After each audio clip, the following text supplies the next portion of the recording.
정말 믿기 힘든 일이 벌어졌습니다. 미국인인 제가 후진국이라는 한국행을 결정한 순간 주변 모든 사람들이 저를 미친 사람 취급했습니다. 그 작은 나라에 뭐가 있다고? 그곳은 기술도 없고 돈도 없는 곳이야.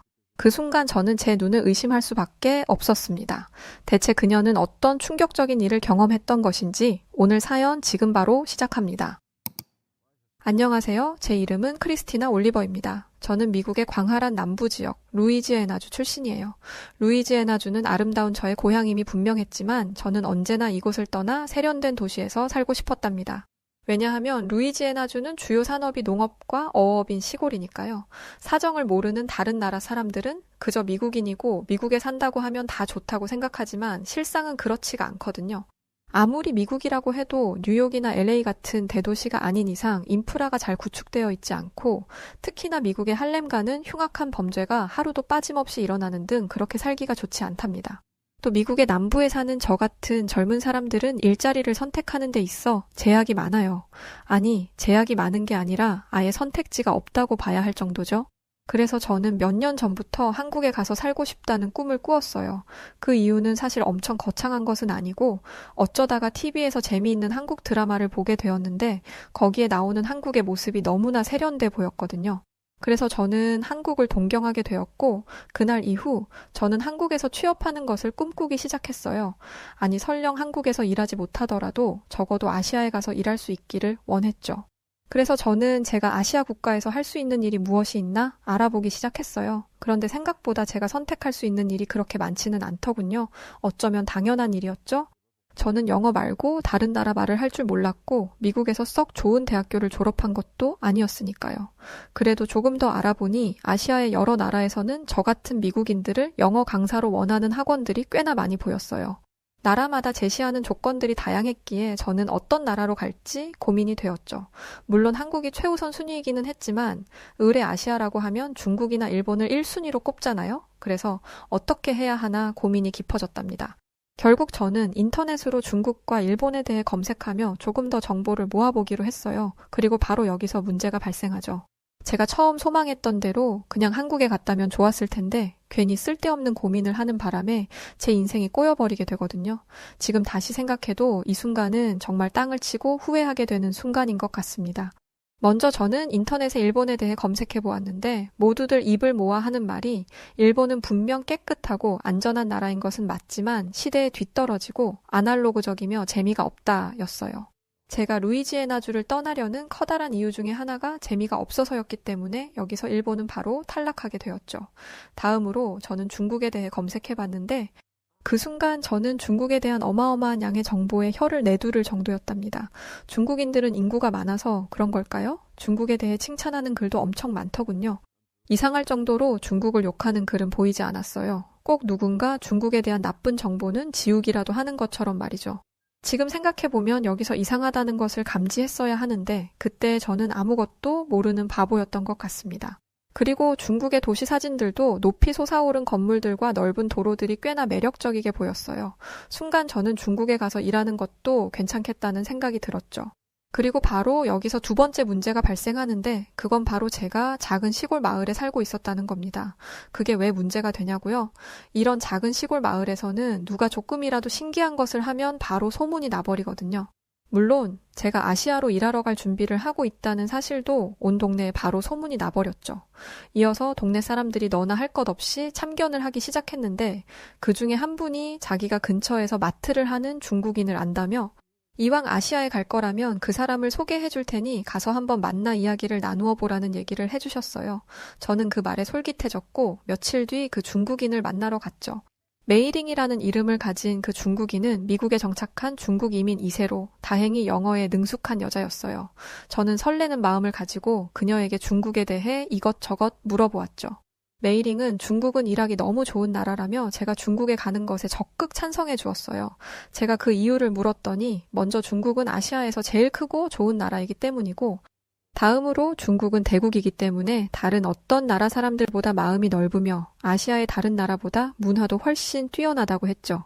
메이링 자신도 10대 때 미국에 건너왔기 때문에 지금은 중국이 훨씬 더 좋아졌을 거라며 얼른 중국에 가라고 제 등을 떠밀 정도였어요. 저는 그 말에 고개를 끄덕이며 그렇다면 제가 선망하던 한국은 어떠냐고 물었죠. 그러자 여태까지 입에 침이 마를 정도로 중국을 칭찬하던 사람은 어디 가고 그녀는 대번에 안색을 바꾸었어요. 그러더니 한국은 소국이고 중국에 비하면 훨씬 수준이 떨어지는 후진국이라고 했죠. 그 말을 들은 저는 잘 이해가 되지 않는다며 드라마에서 본 한국은 굉장히 발전한 나라처럼 보였다고 했죠. 그러자 메이링은 그건 한국이 컴퓨터 그래픽으로 가짜로 만든 거라면서 실제 한국은 그렇지 않다고 했어요.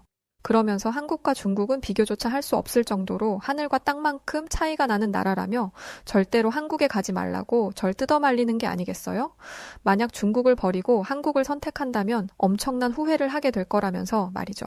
저는 한국이 그렇게나 수준 떨어지는 나라였는지 몰랐다고 메이링 당신을 만나지 않았다면 꼼짝없이 한국 드라마에 속아서 한국에 갈 뻔했다고 말하고 고맙다는 인사를 했습니다.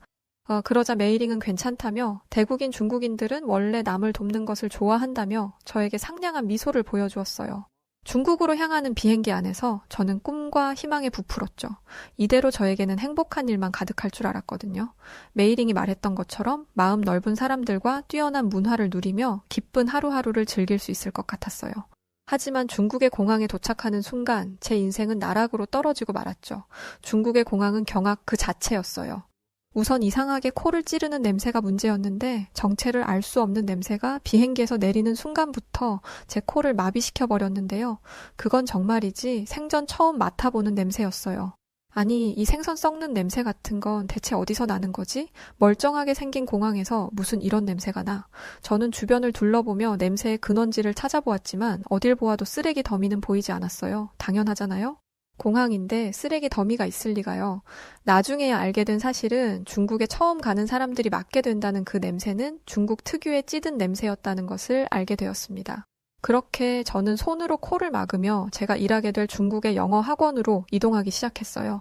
택시를 탈 수도 있었지만 저는 여행을 하러 온 것이 아니라 이곳에 살러 온 것이기 때문에 지하철을 이용하기로 했죠. 그런데 그건 저의 큰 실수였어요. 지하철을 타기 위해 공항을 벗어나 지하로 내려갈수록 끔찍한 냄새가 더 심해졌음은 물론 사람들의 분위기도 어쩐지 이상해졌거든요. 그나마 공항 안에서는 위험함을 느끼지 못했었는데 지하철 역사 안으로 들어가자 사람들이 다들 저를 힐끔거리며 쳐다보는데 그 눈빛은 분명 호의적인 것은 아니었어요. 저는 본능적으로 그들을 경계하게 되었어요. 그러면서 속으로는 이상하다고 생각했습니다. 분명 메이링은 중국인들은 대륙의 기지를 타고 나서 선하고 마음이 넓다고 했는데 대체 저들은 뭐지? 저는 그때라도 제가 사기를 당했다는 것을 깨달아야 했지만 그러질 못했어요. 잠시 후 제가 타야 할 지하철이 도착했고 저는 드센 중국인들에게 이리 치이고 저리 치이며 지하철에 탑승했답니다. 그들은 경우 없게도 제게 중국말로 뭐라 시끄럽게 소리치며 저를 밀쳐댔는데 이런 경험은 생전 처음이라 저는 딱 울고 싶은 심정이었어요. 아니, 대체 이 나라에는 순서를 기다리는 매너도 없는 건가? 게다가 어떻게 사람을 밀어놓고 사과 한마디를 안 할 수 있지? 그때 알게 되었죠. 중국에서는 줄을 서서 기다리는 사람이 바보라는 것을요. 그렇게 저의 험난한 중국 생활이 시작되었답니다. 고생 끝에 저는 제가 일하게 될 영어 학원에 도착했고 그나마 안심하게 되었어요. 왜냐하면 이 학원에 오기 전 원장님과 미국에서 화상으로 면접을 보았는데 원장님이 아주 좋은 사람 같았거든요. 제가 여기에 입사하면 오피스텔도 제공해주고 학원에서 점심도 제공해준다고 했습니다. 너무 환상적인 조건이잖아요. 저는 기대에 부풀어서 앞으로 내 삶의 터전이 될 곳에 들어갔죠. 그런데 이곳은 제 예상과 너무나 다른 환상적으로 이상한 곳이었답니다. 먼저 중국 원장님이 제공해주겠다고 한 오피스텔은 말이 좋아 오피스텔이지 다 쓰러져가는 중국의 건물에 있는 작고 허름한 방이었어요. 이곳은 절대 제가 인터넷에서 봤던 그런 화려한 건물이 아니었죠. 문을 열자마자 나는 쾌쾌한 악취부터 시작해서 대체 왜 저런 색이 된지 모르겠는 누렇다 못해 검은색에 가까운 벽지와 벼룩이 살 것이 분명해 보이는 더러운 침구까지. 이곳은 제가 상상하던 세련된 첨단 도시와는 너무나 거리가 멀었어요. 제가 실망을 감추지 못하는 얼굴로 다른 방은 없는지, 정말 이게 최선인지 묻자 원장님은 바로 정색을 하며 더 좋은 방에서 살고 싶으면 돈을 더 내라고 제게 소리를 빽 질렀습니다. 그때 저는 정말 큰 충격을 받아서 당장 미국으로 돌아가고 싶었답니다. 미국에서 화상으로 면접을 볼 때는 간이고 쓸 개고 다 내줄 것처럼 그렇게나 상냥하게 굴던 사람이 어떻게 이렇게 달라질 수 있는 걸까요? 중국까지 왔으니 제가 다 잡은 물고기였다. 이거였겠죠. 하지만 원장의 판단이 맞았죠. 이렇게 먼 중국까지 이미 와버렸는데 당장 미국으로 돌아가면 제 꼴이 뭐가 되나요? 전 울며 겨자 먹기로 중국에 머무를 수밖에 없었습니다. 그렇게 저의 눈물겨운 중국 체류기가 시작되는데 문제는 더러운 숙소뿐만이 아니었어요. 중국인 원장이 제게 제공해주겠다던 점심 역시 엉망진창이었죠. 인터넷에서 본 중국 음식들은 그 종류도 다양하고 화려하기 그지 없어 보였는데 실상은 굉장히 달랐어요. 우선 향신료 냄새가 너무 강해서 미국인이 제가 먹기에는 적합하지 않았고 음식의 재료도 제게는 너무 생소한 것들이 많았어요. 이상해 보이는 재료가 많이 보여서 중국인 동료들에게 아무리 봐도 이거 곤충처럼 보이는데 아니죠? 이게 무엇으로 만든 음식인지 알려줄 수 있어요? 하고 물어보기도 했는데 왜 그런지 모르겠지만 그들은 우물쭈물하며 그 재료의 정체를 제게 절대 가르쳐주지 않았어요. 어느 날은 어떤 꼬치 음식이 너무 이상하다고 생각이 들어서 제가 직접 그 음식을 가지고 화장실로 가서 물로 씻어 보았더니 세상에 그 음식의 정체는 벌레인 적도 있었어요. 결국 저는 그날 아무것도 먹지 못하고 하루 종일 그 끔찍한 벌레의 환상에 시달려야 했죠. 그날 이후 저는 중국 학원에서 제공하는 음식에는 손도 대지 않았어요. 또 제게 뭘 줄지 알고 그 음식을 먹겠나요? 결국 저는 하루하루 말라갔죠. 더욱이 저를 힘들게 한 것은 중국 특유의 남을 깎아내리는 문화였는데 중국인 동료들은 틈만 나면 다른 사람들을 험담하면서 시간을 보내기 일쑤였습니다. 뒷담화를 하는 것은 그들의 일상생활과도 같았죠. 그리고 그들의 뒷담화 대상 중에는 한국도 있었답니다. 어느 날 저는 무심코 중국인 동료들에게 이런 말을 했어요. 사실 저는 중국과 한국 중 어느 나라를 갈지 고민하다가 중국에 오게 된 거예요. 제 말을 들은 중국인들은 만약 제가 한국에 갔다면 엄청난 후회를 했을 거라면서 중국에 오기를 정말 잘했다고 하더군요.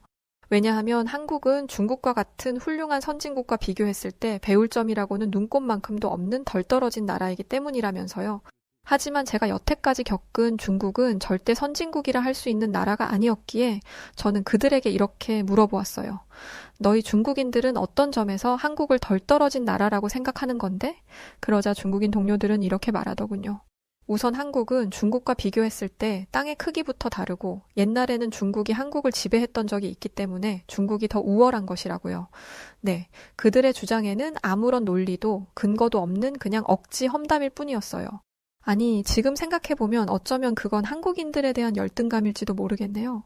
저 같은 외국인한테 거짓말까지 해야 할 정도로 한국을 깎아내리고 자신의 나라를 포장하는 중국인들의 성격은 정말이지 사람을 질리게 하는 것 같습니다.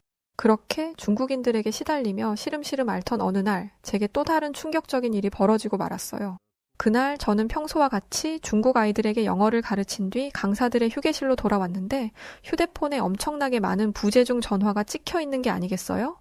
깜짝 놀라 확인해보니 미국 집에서 제게 수도 없이 전화를 걸었던 것이었고 그 이유는 할머니의 부고를 전하기 위해서였어요. 충격을 받은 저는 당장 중국인 원장실로 달려가 눈물을 흘리며 일주일 정도 휴가를 신청했죠. 그런데 중국인 원장은 단칼에 제 부탁을 거절했습니다. 안 돼요. 크리스티나 선생님이 일주일씩이나 휴가를 쓰면 수업은 누가 하죠? 돌아가신 할머니께는 전화로 인사를 전하세요. 저는 그렇게 말하는 중국인 원장이 꼭 악마처럼 보였어요. 세상에 이게 대체 무슨 말인가요? 돌아가신 분께 전화로 인사를 전하라니요? 게다가 가족이 세상을 떠나 슬픔에 빠진 사람에게 억지로 일을 시키는 회사가 대체 이 세상에 어디 있단 말입니까? 저는 너무 부당하다고 울면서 중국인 원장에게 따졌어요. 그러자 중국인 원장은 싸늘한 목소리로 제게 이렇게 협박을 하더군요. 크리스티나 선생님, 자꾸 이렇게 소란을 피우면 공안을 부르겠어요. 그 순간 저는 중국의 오만 정이 다 떨어져 버렸고 단 한순간도 이 끔찍한 나라에 머물고 싶지 않았어요. 저는 당장 사표를 내고 미국으로 돌아가기로 했죠. 그렇게 저는 미국으로 돌아가 할머니의 장례식에 참석할 수 있었어요. 하지만 그 뒤로 저는 끔찍한 트라우마에 시달려야 했죠. 밤마다 중국인들이 저를 비웃는 악몽을 꾸며 알 수 없는 패배감을 느꼈죠. 그날 이후 저는 어떻게 하면 이 패배감을 떨쳐낼 수 있을까? 대체 어떻게 하면 통쾌하게 중국인들에게 복수할 수 있을까? 고민하기 시작했습니다. 그러던 중 중국인들이 한국에 엄청난 열등감을 가지고 있다는 사실을 떠올렸죠. 고민은 길지 않았어요. 그 길로 저는 한국행 비행기에 몸을 실었답니다. 한국으로 향하는 비행기 안에서 또 다시 중국에서와 비슷한 일이 생기지 않을까 긴장되지 않았냐고 한다면 거짓말이겠지만 그래도 저는 한국은 중국과 다를 거라는 희망을 가져보기로 했죠. 그리고 그 희망은 현실이 되었답니다. 한국에 발을 딛자마자 저는 제 결정이 옳았다는 것을 알았어요. 왜인지 아세요? 바로 냄새. 중국에서 맡았던 코를 찌르는 악취가 한국에서는 전혀 나지 않았거든요. 오히려 한국 사람들에게서는 방금 막 샤워를 하고 나온 듯한 향긋한 바디워시 냄새가 났죠. 저는 뽀송뽀송하고 매끈한 한국인들의 피부를 보며 시작부터 좋은 느낌을 받았어요. 한국인들이 들으면 경악할 이야기겠지만 중국인들은 정말 씻지를 않았거든요. 어느 정도였냐면 머리에 비듬이 보이는 것은 기본이고 손톱도 잘 자르지를 않아서 그 긴 손톱으로 기름진 머리를 벅벅 긁어대는 것이 그들의 일상이었죠. 그런 생활을 하다가 이렇게 청결한 한국인들을 보니 이곳은 제게 천국과도 같이 느껴졌어요. 겪어보지 않은 사람들은 냄새와 청결함 그까짓 게 뭐 그렇게 중요하냐고 할 수도 있는데 그건 정말 한국인들은 늘 깨끗한 환경에 살아서 몰라서 하는 소리예요. 한국인들은 정말이지 청결한 한국에 태어난 것을 감사하게 여겨야 해요. 물론 저도 현재 한국에 살고 있는 것을 감사히 여기고 있답니다. 향기로운 한국 공항을 빠져나온 뒤 저는 앞으로 제가 일하게 될 한국의 영어 유치원으로 향했답니다. 역시나 저는 지하철로 이동을 했는데 시작부터 중국과 비교가 되더군요. 한국의 지하철은 노선표가 깔끔하고 알아보기 쉽게 표기되어 있어 외국인인 저도 어디로 어떻게 이동하면 되는지 알기 쉬웠고 무엇보다 영어 표기도 잘 되어 있어서 이곳이 정말 글로벌 중추 국가라는 것을 느낄 수 있었어요. 게다가 중국과는 달리 한국인들은 매너가 정말 좋았는데 일단 사람과 사람 사이의 간격을 중요하게 여기더군요. 한국인들은 서로 몸이 닿지 않도록 조심하는 것이 보였고 한 줄로 서서 기다리고 조용히 이동하는 것이 습관이 된 것처럼 보였어요. 사실 이런 매너는 세계 1등 국가라는 우리 미국인들도 갖추지 못한 것이거든요. 저는 한국인들이 보여주는 세련된 매너에 정말 깜짝 놀라서 소름이 끼칠 정도였답니다. 이어서 한국의 기업 문화도 저를 놀라게 했죠. 한국의 영어 유치원 역시 제게 오피스텔과 점심을 제공해 주기로 했는데 사실 이때까지만 해도 저는 큰 기대는 하지 않았어요. 왜냐하면 이전에 중국 학원의 경험이 제 기대치를 낮췄기 때문이죠. 그래서 한국의 원장님이 오피스텔 구경을 시켜준다고 했을 때 저는 시큰둥한 반응을 보였답니다. 하지만 잠시 후 제가 지내게 될 오피스텔에 도착하자 저는 기절할 만큼 놀라게 되었죠. 한국의 오피스텔은 제가 중국에서 지냈던 오피스텔과는 비교조차 되지 않을 만큼 세련된 곳이었어요. 아니, 비교를 하는 것이 미안할 정도였죠. 오피스텔 건물의 외관이 웅장하고 아름다운 것은 물론 내부의 차이 역시 현격하게 달랐습니다. 우선 깨끗했어요. 벽지는 눈이 부실 정도로 하얗고 오염된 곳이 없었고 화장실도 곰팡이 핀 곳이 전혀 없었죠. 게다가 이곳에는 공기청정기는 물론 에어컨도 설치되어 있었어요. 순간 저는 눈물이 핑 돌았답니다. 왜냐하면 미국에 있는 제 방도 이 정도로 좋지 않기 때문이죠.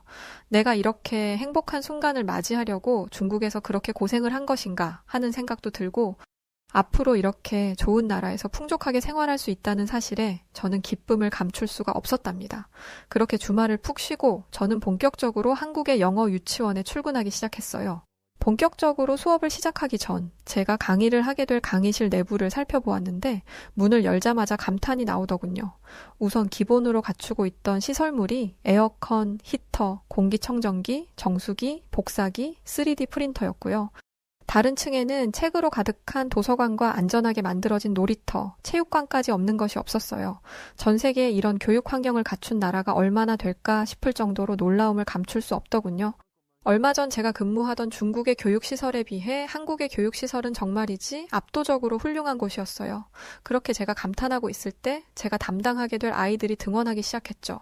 저는 7살 한국 어린이들을 가르치게 되었는데 사실 저는 한국의 7살 어린이들이 저와 의사소통이 잘 될 것이라고 기대하지 않았어요. 사실 미국인인 저와 한국의 어린이가 의사소통이 되지 않는 것이 당연하잖아요. 아직 학교에 입학도 하지 않은 아이들이 무슨 수로 외국인과 대화를 하겠어요. 그래서 전 내심 걱정도 했죠.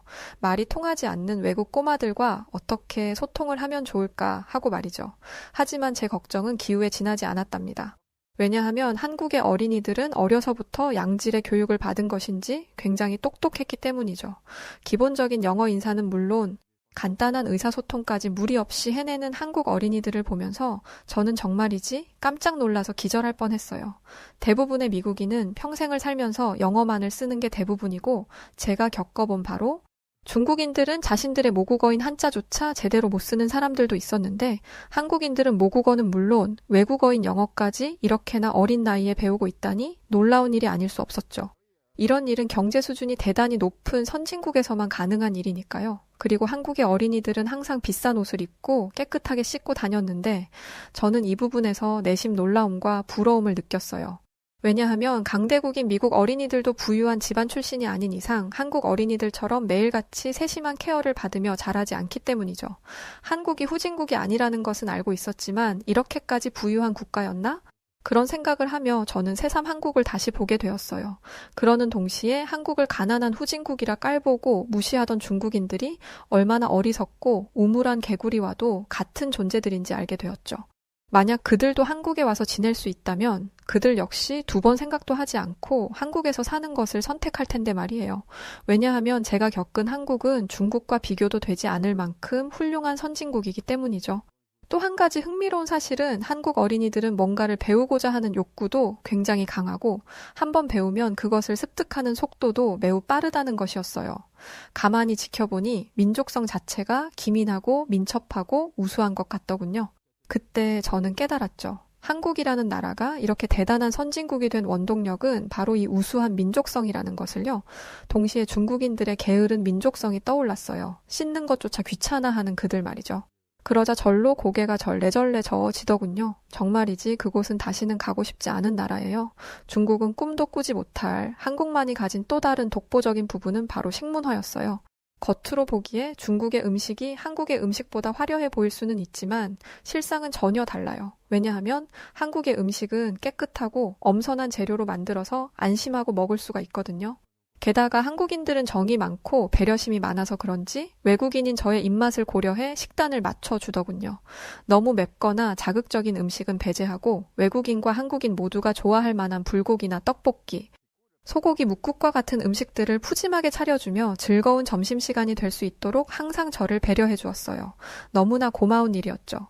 밥을 먹으면서도 매일같이 뒷담 화나 일삼던 중국의 문화와는 천차만별이었습니다.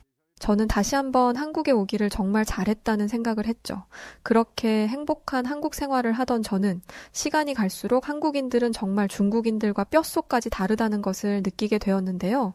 그 이유는 바로 한국인들이 절대 남의 물건을 탐내지 않기 때문이었습니다. 한국의 생활 방식이나 거주 방식을 보면 무인 가게나 키오스크가 설치되어 있는 곳들이 굉장히 많은데 중국은 절대 그럴 수가 없는 나라거든요. 사실 무인 가게라는 것은 주인이 없더라도 손님이 물건을 훔쳐가지 않을 것이라는 신뢰가 있어야 운영이 가능한 곳이잖아요. 하지만 중국인들에게는 그런 신뢰를 기대할 수 없어요. 중국인들의 시민의식은 물건 간수를 제대로 하지 못한 내 책임이지 훔친 내 책임이 아니다. 이런 수준이거든요. 그렇기 때문에 길거리에서 값비싼 물건을 가지고 잠깐이라도 방심을 하면 소매치기를 당하기 일쑤죠. 꼭 값비싼 물건뿐만이 아니에요. 제가 중국 학원에서 근무할 때는 펜 하나만 책상 위에 두고 잠시 화장실만 다녀와도 어느새 그 펜은 사라져 있었어요. 그 정도로 중국인들은 남의 물건을 호시탐탐 노리고 있는 거죠.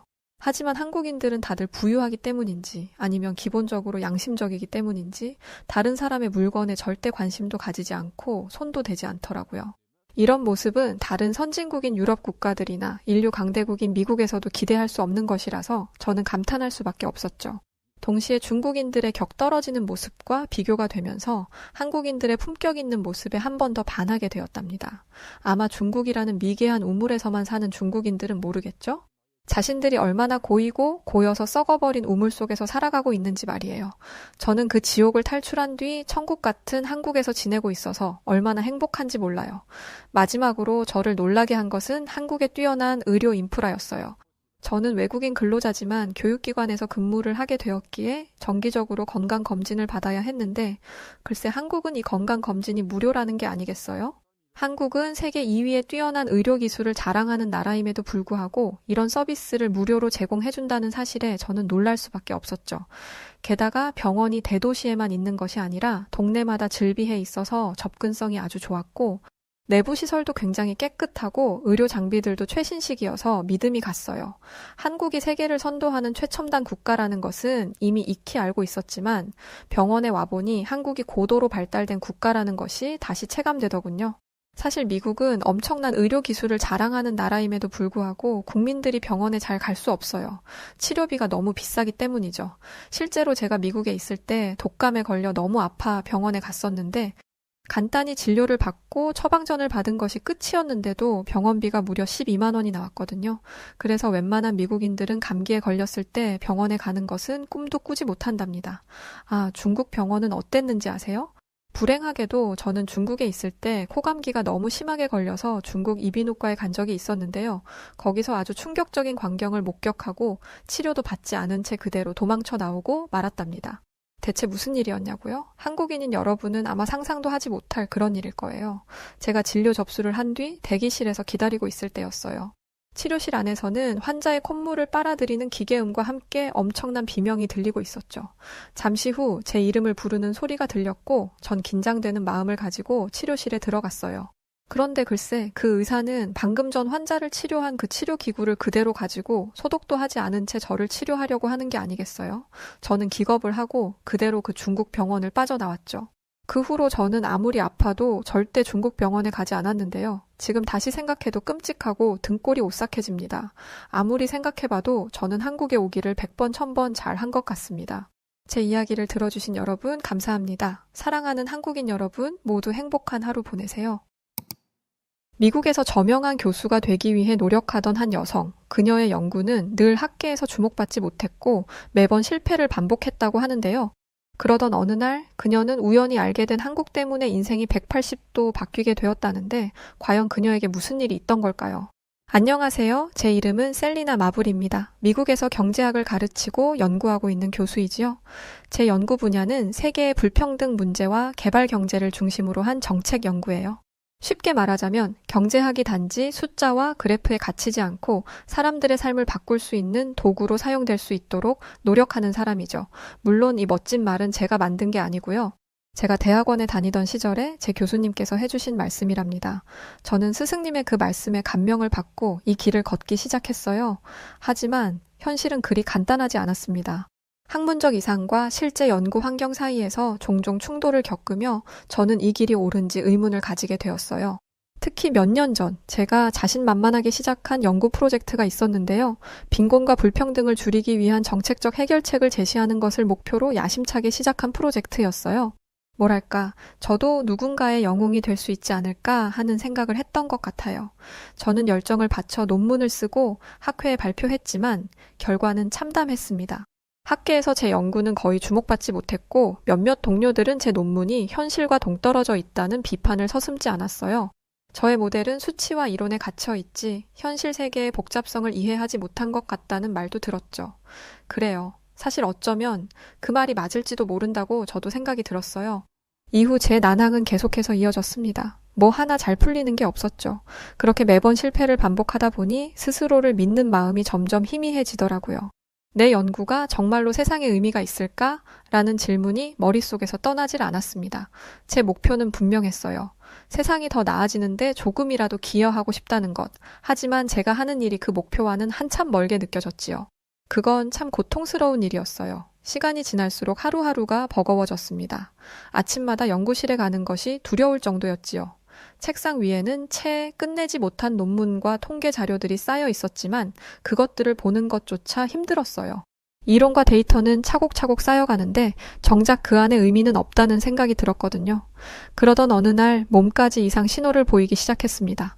밤낮 없이 앉아서 일하던 탓에 허리가 아프고 두통은 끊이질 않았어요. 심장이 두근거리고 손이 떨리던 어느 날 의사가 저에게 스트레스가 너무 많다고 단호히 말하더군요. 그때서야 저는 제 몸이 저에게 쉬라고 경고하고 있다는 것을 깨달았습니다. 하지만 제가 손 쓸 방법은 없다고 생각했어요. 물론 일상도 무너지긴 마찬가지였습니다. 남편과의 관계는 점점 소원해졌고 아이들은 엄마는 늘 바빠서 우리 얘기를 들어줄 시간이 없다고 불평하기 일쑤였어요.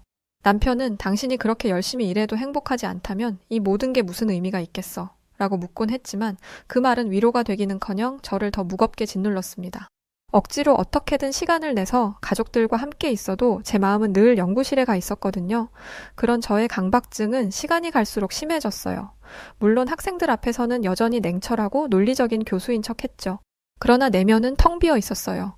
매 강의가 끝날 때마다 내가 저들에게 가르치는 것이 정말로 가치가 있을까라는 회의가 저를 괴롭혀 너무도 괴로웠죠. 그렇게 모든 것이 무너지고 있다는 느낌이 들었습니다. 제 연구도, 제 건강도, 제 가족도요.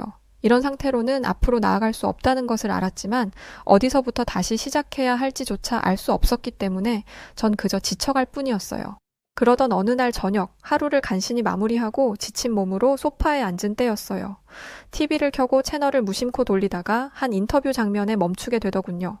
화면에는 2024년 노벨 경제학상을 수상한 사이먼 존슨 교수가 나와 있었어요. 그런데 그가 이런 말을 하는 거예요. 한국은 1960년대에 매우 가난했고 독재 정권을 거치기도 했습니다. 그러나 시간이 지나면서 민주화를 시도했고 경제가 발전하기 시작했죠. 물론 그 과정은 어렵고 복잡했지만 현재 한국의 경제는 다른 나라에 비하면 정말 놀라운 수준입니다. 한국의 발전된 상황이야말로 우리가 고민해야 할 방향이라고 생각해요. 내가 아는 그 한국을 말하는 건가? 그 한국이 1960년대에 매우 가난했다고? 제가 아는 한국은 전 세계 GDP 12위 정도에 기록될 만큼 굉장히 발전된 선진국으로 알고 있거든요.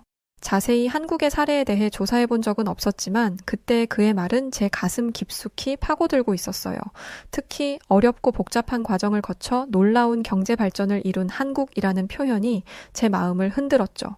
그동안 저는 연구의 방향성을 잃고 방황하며 제 노력이 세상에 어떤 의미가 있을지 회의감에 빠져 있었잖아요. 정말 그의 말이 맞다면 한국이야말로 제가 원하던 그 연구 과제일 수 있는 거니까요.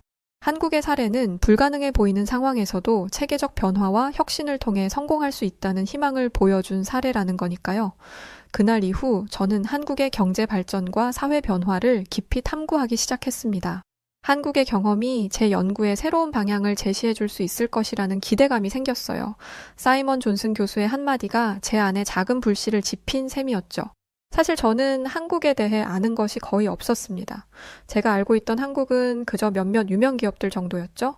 도대체 어떻게 이 나라가 그런 극적인 변화를 만들어낼 수 있었을까라는 질문이 저를 사로잡았기 때문에 다음 날 아침 저는 연구실에 도착하자마자 컴퓨터를 켜고 한국 경제 성공 사례를 검색하기 시작했어요. 수많은 기사와 보고서, 영상들이 검색 결과에 쏟아졌죠. 정신없이 영상을 보고 있는데 갑자기 종이 울리더군요. 점심시간이 된 겁니다.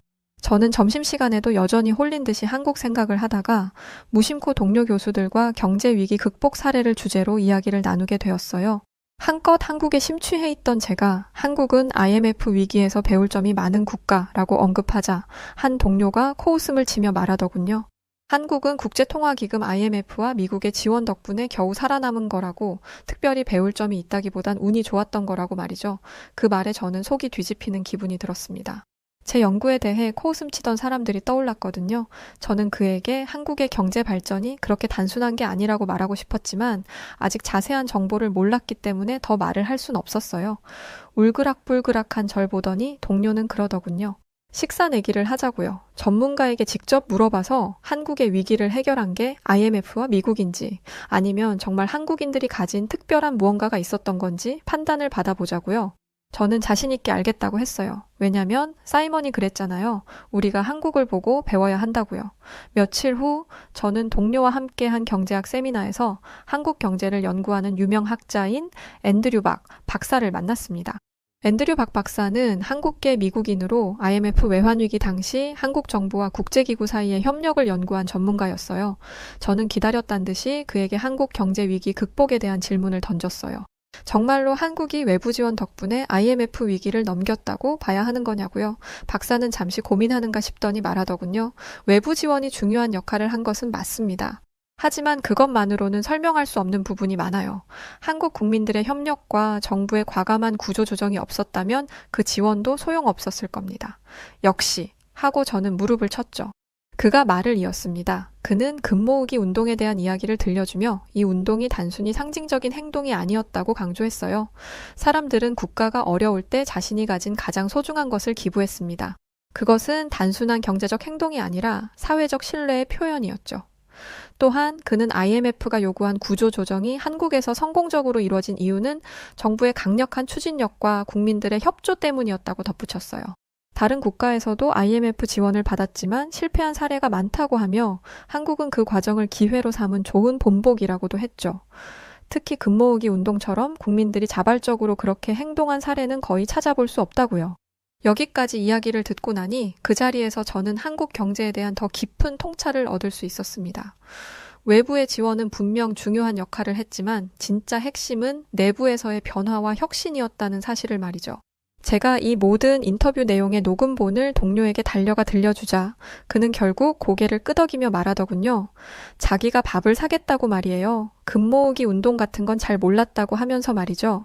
그날 이후 저는 한국 경제를 더 깊이 탐구하기로 결심했습니다. IMF 외환위기 극복 사례는 단순히 위기를 넘어선 이야기가 아니라 국가와 사회가 어떻게 협력할 수 있는지를 보여주는 훌륭한 모델이라는 것을 깨달았으니까요. 한 다큐멘터리를 보니 정말 그 금 모으기 운동 이야기가 나오더군요. 국민들이 자신의 금과 보석을 자발적으로 정부에 기부했다는 장면을 보는데 경제적 위기 속에서 개인이 아닌 국가를 위한 연대의식을 발휘했다는 점이 제가 연구해온 어떤 모델에서도 보기 힘든 부분이라고 느껴졌어요.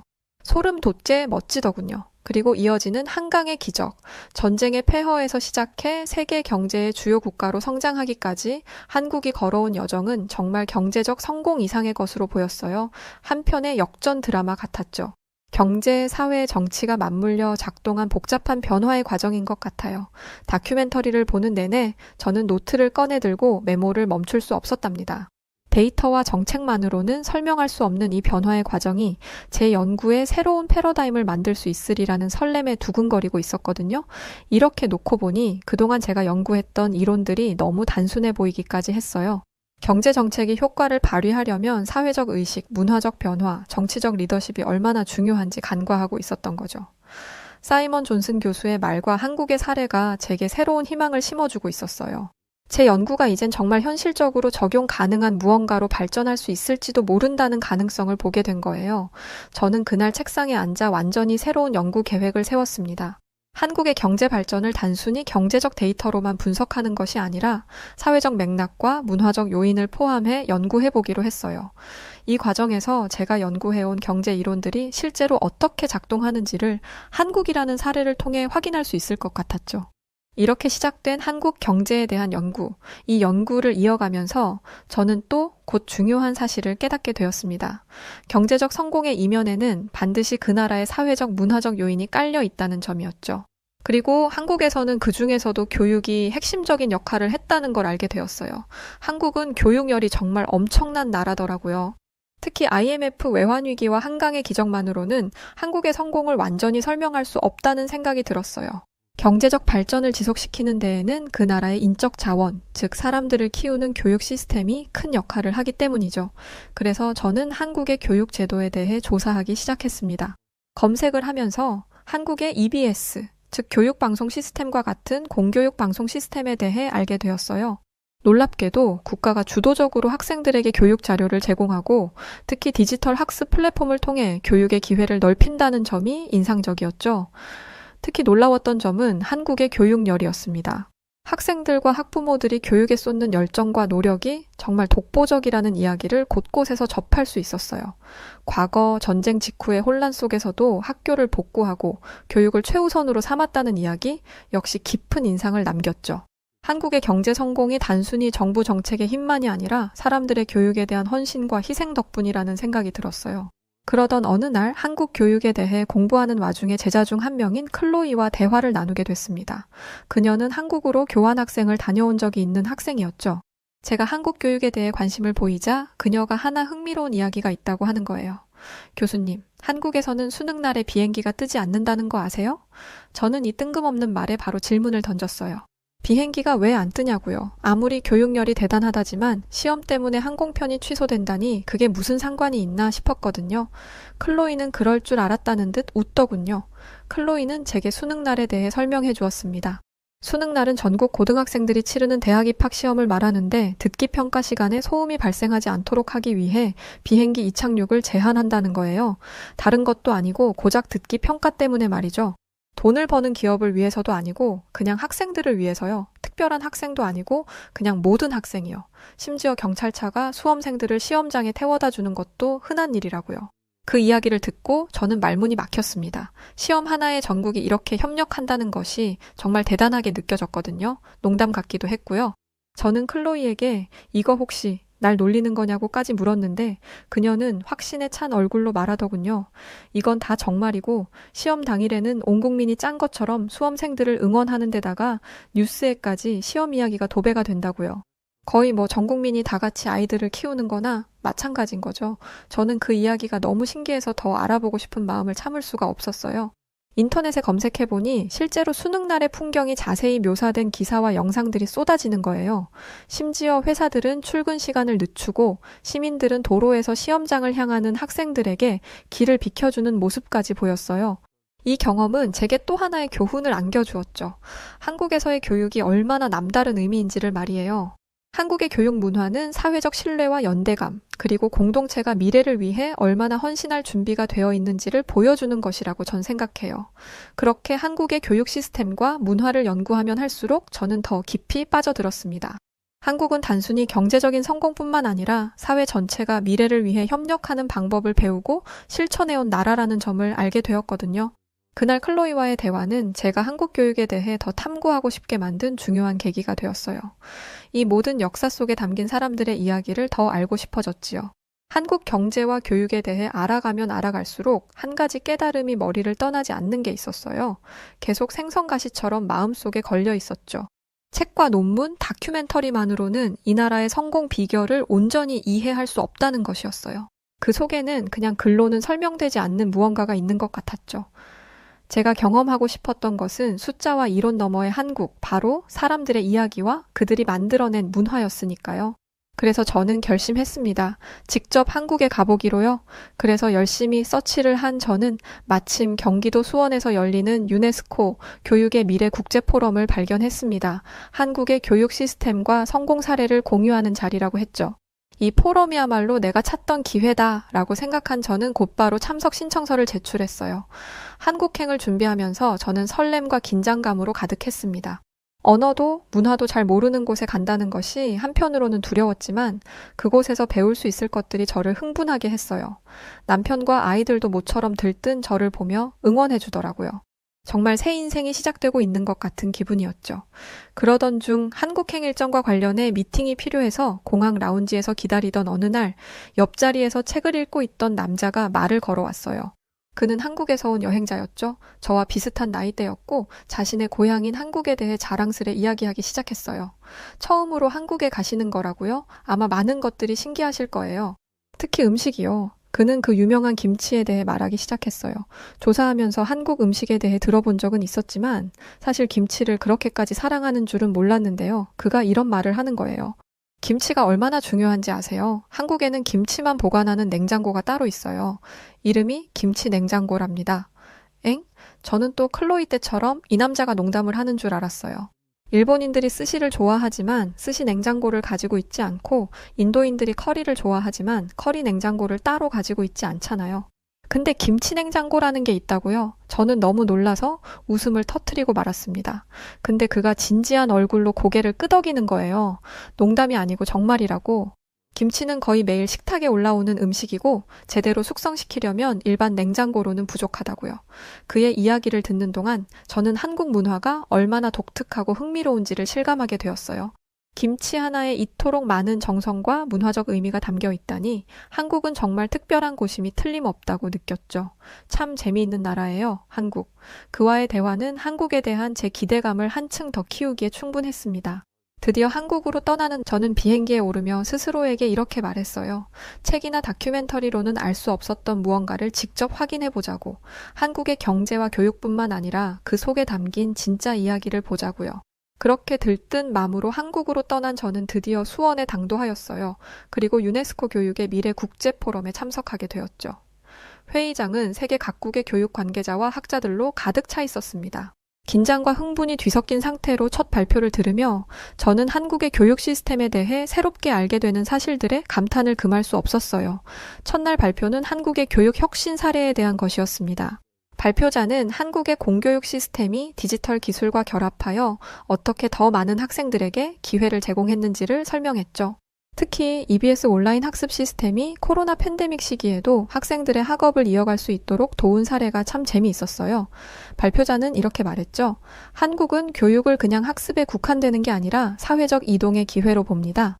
경제적으로 어려운 가정의 학생들도 양질의 교육을 받을 수 있도록 기술을 활용한 공공 플랫폼을 제공하는 데 주력해왔죠. 그 말을 들으니 교육이 어떻게 한 국가의 경제적 형평성과 발전을 위한 토대가 될 수 있는지를 알게 되더라고요. 교수인 저조차도 새롭게 느끼는 감회였죠. 그렇게 첫날은 가볍게 마무리했어요.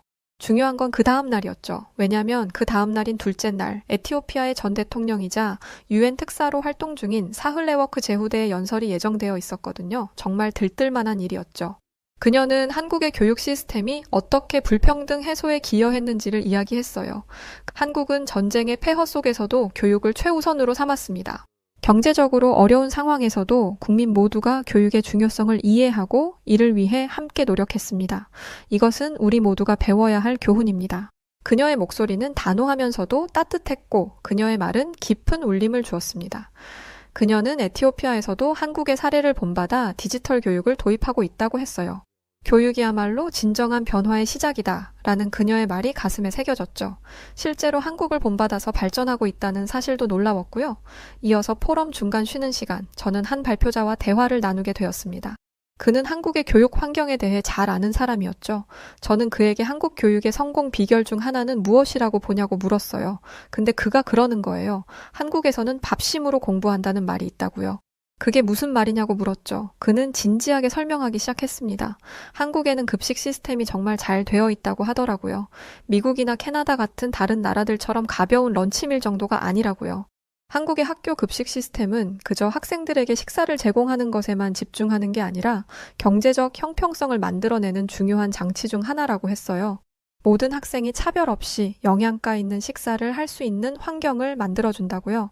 심지어 이게 학습 효율성과도 직결된다고 말하는 그의 목소리엔 자부심이 가득했어요. 듣고 보니 맞는 말이더군요. 학생들이 점심시간에 서로의 음식을 보면서 가난을 눈치챌 수도 있는 거잖아요. 근데 한국에선 영양가 있는 좋은 식단을 모든 학생에게 똑같이 제공한다고 하니 모든 학생이 서로의 눈치를 볼 필요가 없겠다 싶더라고요. 꽤나 감동적인 정책이었죠. 그가 말하길 한국에서는 심지어 국가가 학생들의 급식비를 지원하며 모든 학생이 동일한 수준의 식사를 받을 수 있도록 한다고 했습니다. 공부할 때 배고프면 집중할 수 없잖아요. 밥심으로 공부한다는 말은 단순히 유머가 아니라 한국이 실제로 교육에 얼마나 진지하게 접근하고 있는지를 보여주는 말이라고 생각해요. 그 이야기를 들으니 저는 한국의 교육 시스템이 얼마나 세심하게 설계되었는지를 알겠더라고요. 학문적인 교육뿐만 아니라 학생들이 최적의 환경에서 배울 수 있도록 모든 요소를 고려한 시스템인 거죠. 포럼이 끝난 뒤 저는 한국의 교육 사례가 단순히 한국만의 이야기가 아니라 전 세계적으로도 큰 교훈을 준다는 생각에 잠겼어요. 저는 어찌됐든 경제학자잖아요. 그런 제게 교육은 경제적 형평성과 사회적 이동성을 촉진하는 가장 중요한 기반인데 한국은 그것을 증명해낸 가장 완벽한 나라인 것 같아요. 한국의 교육 시스템은 국가 전체의 미래를 준비하는 과정인 것 같았어요. 그리고 그 과정 속에는 국민들의 헌신, 정부의 정책, 그리고 사회적 신뢰가 깊이 자리 잡고 있었죠. 이거 정말 자랑스러운 일인 것 같아요. 이렇게 한국에서의 경험은 제 삶과 연구에 지울 수 없는 흔적을 남겼습니다. 수원에서의 유네스코 포럼 이후 저는 한국의 경제와 교육 시스템에 대한 연구를 더욱 심화하려고 해요. 사실 꽤나 최근의 일이거든요. 그 중에서도 가장 중요한 것은 제가 발견한 것이 단순히 정책적 성공이나 시스템적인 접근이 아니었다는 점인 것 같아요. 저는 이제 강의에서 한국의 사례를 자주 인용하려고 합니다. 한국이 전쟁의 폐허 속에서 경제적 기적을 이루고 교육을 통해 사회적 불평등을 해소하며 공동체로서 함께 성장해온 이야기를 학생들에게 들려주고 싶어요. 그저 성공의 결과를 보여주는 것이 아니라 그 과정에서 사람들의 열정과 배려, 그리고 끊임없는 노력이 어떤 변화를 만들어낼 수 있는지를 강조하려고 하죠. 한국에서 제가 본 것은 단지 통계나 데이터로 설명될 수 있는 것이 아니었어요. 그 속에는 사람들의 이야기가 있었죠. 국민들의 연대와 희생, 교육 환경을 개선하기 위한 사회적 배려, 그리고 김치 냉장고와 같은 독특한 문화까지 이 모든 것이 어우러져 한국이라는 나라를 만든 것 같아요. 특히 제가 가장 감명받은 것은 한국이 단순히 성공이라는 결과에 안주하지 않고 그 과정 속에서 서로를 배려하며 나아가는 모습을 보여주었다는 것입니다. 한국이 걸어온 길은 다른 나라에게도 분명히 중요한 교훈이 될 거라고 생각해요. 한국은 정말 연구감이죠. 특히 제가 연구하는 세계 불평등 문제와 개발 경제에 있어서 한국은 경제와 교육의 융합을 통해 가능성을 만들어낸 훌륭한 본보기라고 생각해요. 돌아보면 저는 이 여정을 통해 새로운 희망을 얻었습니다. 제가 고민하던 연구의 방향도 제 삶의 의미도 한국에서 찾은 작은 불씨로부터 시작되었어요. 이제는 저 역시 제가 배운 것들을 세계에 전파해야겠다는 사명감을 느낍니다. 마지막으로 한국에게 진심으로 감사의 마음을 전하고 싶어요. 한국에서 저는 사람들의 열정과 배려였고 함께 더 나은 미래를 만들고자 하는 의지를 보았어요. 저는 한국이 세계에 전하고 있는 그 이야기를 제 연구와 강의를 통해 더 널리 알릴 것입니다. 그리고 언젠가 또다시 한국을 방문해 그곳에서 배운 것들을 이어가고 싶습니다. 네, 오늘 사연은 여기까지입니다. 한국이 전 세계적으로 유례없는 일들을 많이 달성하고 일궜죠. 그래서 해외 교수들이 한국의 경제를 많이들 인용한다고 합니다. 자, 그럼 오늘 사연 어떠셨나요? 사연이 좋으셨다면 구독과 좋아요 부탁드려요. 지금까지 저는 여우튜브 송은지였고 영상 끝까지 봐주셔서 감사드립니다. 그리고 늘 고맙고 사랑합니다. 당신만의 여우튜브